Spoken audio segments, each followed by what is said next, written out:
Hey guys, this is Northville Tech. In this video, we're going to learn how to find your PNC Bank account and routing number. Open the website pnc.com, then click Sign On.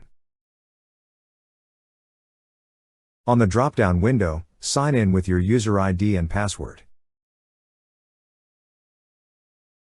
Once you're signed in, you will see a section for your account list. Under Account List is an option for Virtual Wallet. Click on your virtual wallet. On this page, you will see an option for View All Activity. Click on View All Activity. Next, click on Go to Account and Routing Number. Before you proceed, you need to verify first your identity.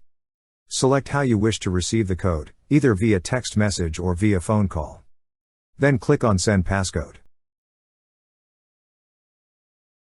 Once you receive the passcode, enter it. Then click Continue. That's how you find your PNC Bank account and routing number.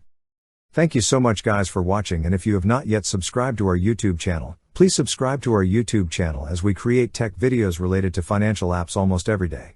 Also, check out our website northvilletech.com for great tech articles and our recommended resources in the description below for various sign-up bonuses.